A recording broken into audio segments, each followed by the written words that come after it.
the subsequent verses. Then in verse 4, Srila Raghunath Das Goswami comes into external consciousness, at which time he prays to his family guru, his Diksha guru, Yadunandanacharya, who gave him the mercy to get him out of the confines of his wealthy home, which was just like a prison, because they wouldn't let him out of the house. And so Raghunath Das Goswami, when he finally met Chaitanya Mahaprabhu, he said, "You're so merciful. You've taken me out of the ditch of stool, which was my material household life, and you've given me your mercy."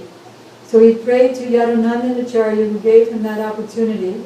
Then he prayed to Chaitanya Mahaprabhu, who took him out of that well. And then in the next verse, he prayed to Srila Sanatana Goswami, by whose mercy he was able to realize bhakti laced with renunciation, and who is an ocean of mercy. Now from the 7th verse to the end, which is verse 104, Srila Raghunath Das Goswami is again in internal consciousness praying to Srimati Radhika that please cure my deafness by letting me hear your tinkling ankle bells. Please put your glance over me so that I can be free from this burning fire that I'm in, which is burning me so deeply that I'm about to die in the next moment without that glance.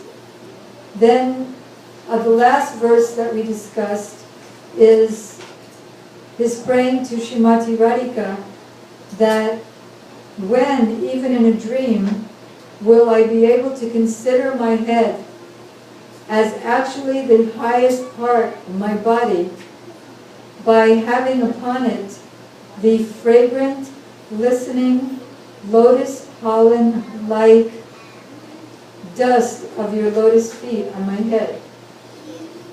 And how did that happen?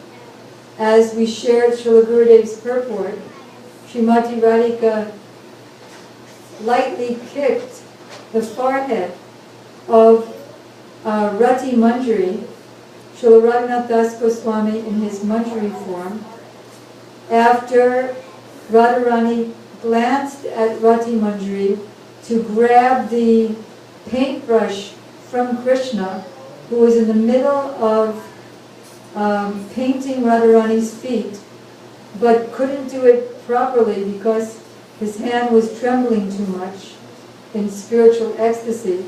So Radharani criticized Krishna that, "Oh, neophyte painter, you can't paint," and indicated to Rati Manjari to go like that to Krishna and quickly grab the paintbrush, which increased Krishna's anxiety for that service. And then when Rati Manjari was laughing, Radhika kicked her like, "How dare you laugh like that and make fun of Krishna?" Just to have an excuse to stamp her wet lotus feet, which is wet from Krishna's paint, writing his own name on Radharani's feet, and that was stamped on Rati Manjari. But then the vision disappeared, and she ended up rolling on the ground rolling on the earth of Radhakund and praying, "When will I be able to serve in those pastimes again?" Now as the verses go on, Srila Raghunath Das Goswami begins to pray for services, more services in Nishanta Leela. That is, when Radha and Krishna are in the Kunj, but then the sun is going to come on the horizon, so they quickly run to their own homes. But the moment Srimati Radhika is away, she immediately feels unbearable separation and begins to faint, at which time she can be very happy in that faint being with Krishna internally. But her sadhis won't allow her to have that pleasure because they want her to have the suffering of being conscious so that she could walk home. Not that they want her to suffer, but they wanted her to be conscious so that they could take her home. At that time, they put her to bed, and all the manjaris are now engaged, and Raghunath Das Goswami is praying for this service. One time I asked Srila Gurudev, can you tell us what you're doing in Goloka Vrindavan? What are your services to Srimati Radhika? So Gurudev said to me, I don't want to talk about those things. I only want to talk about Vilap Kusmanjali. So first I was thinking that I didn't get anything. Then I thought I got much more than I had asked for, because what he was telling me in an indirect way was that if you want to know what I'm doing all day, just read Vilap Kusmanjali, because I'm in the line of Raghunath Das Goswami, and we all do similar things. So Raghunath Das Goswami is praying to do the morning services. For example, awakening Radhika and arranging for her bath with waters from a jug. Sometimes the waters came from Pavan Sarovara, sometimes it came from the Jamuna, sometimes it came from Radhakund. And they would mix that water with camphor and gulab jal, like rose water and camphor and other fragrant flowers. But first they would sit her down with a thin white cloth and brush her teeth with a, what is that? Twig, a neem twig. Datu, thank you. And massage her and use a soap that was made of very fine, smooth earth that was mixed with camphor. And then massage her and bathe her with these waters, and then dry her with a very fine towel, and dry her hair by, how do you say that? You take a towel and you wrap it around the hair and then you slap it, and then the hair gets dry like that. And then putting on a red skirt. When will I do that service? When will I cover your whole body in a very fine blue cloth? And then he's asking, when will I be able to decorate you in various jewelry? So why is he asking these questions? Why is he asking for these specific services? It's to remind, because even the prayers are a service. It's not just that, when will I engage in your service? But because he's already loved Srimati Radhika and is about to die if he doesn't get her darshan, which reminds me, I asked Srila Gurudev once, can I become Krishna conscious in this one life? And Gurudev answered, yes, if you're like Srila Raghunath Das Goswami, eating a slice of butter every other day and rolling on the ground and thinking, if I don't see Radharani in the next minute I'll die. So then I said to Gurudev, well, I'm thinking, like if I don't eat for a couple of days, but if I don't get something to eat, I'll die. So Gurudev said, yes, that is your problem. And once in New Jersey, I asked Srila Gurudev, because I'm so puffed up, I asked him, when will you reveal to me my spiritual form? So Gurudev said, when that's all you want. Again, that means when you're like Raghunath Das Goswami, who didn't have a second to look in the mirror, didn't have a second to think if he was hot or cold or what he was wearing. Which reminds me, something reminds me of another.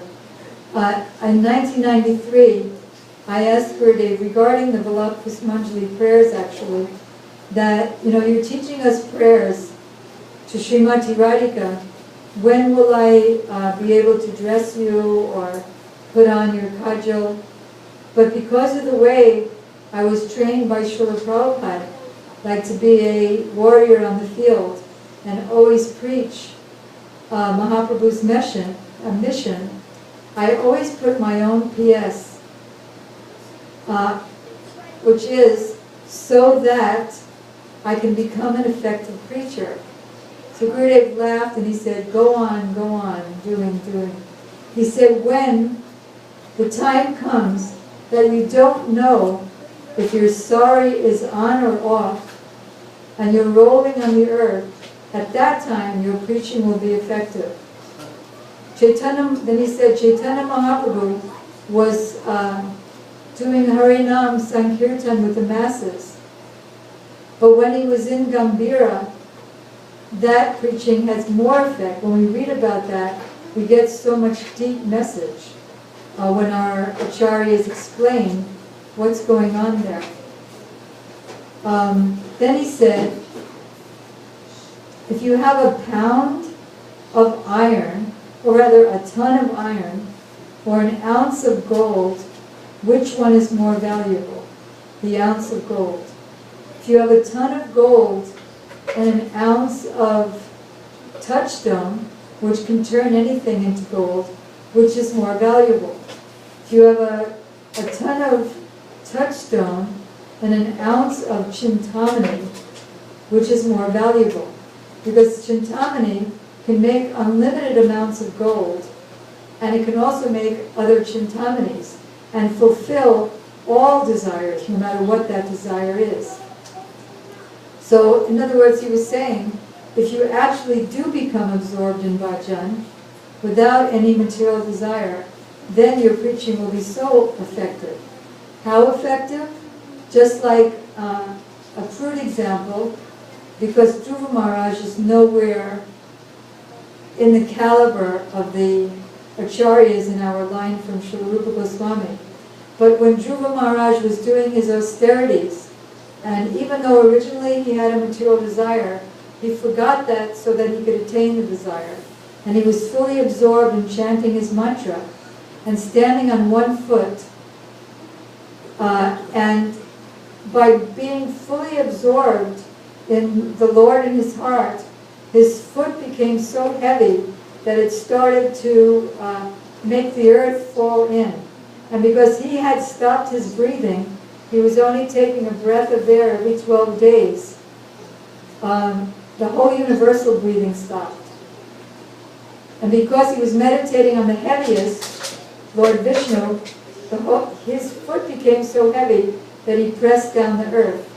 So Srila Prabhupada wrote in the purport that this can be compared to a person, an ordinary, everyday, run-of-the-mill person, who's sitting in an airplane.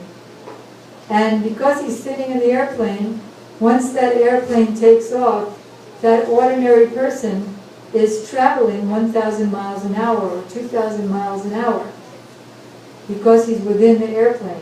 So when one has the Lord in his heart, he becomes powerful like the Lord. So Srila Gurudev is encouraging, if you want to be the most effective preacher, then do bhajan. But don't wait to do pure bhajan before preaching. Why? Because one can never do pure bhajan if he's not doing Guru Seva and following the order of Guru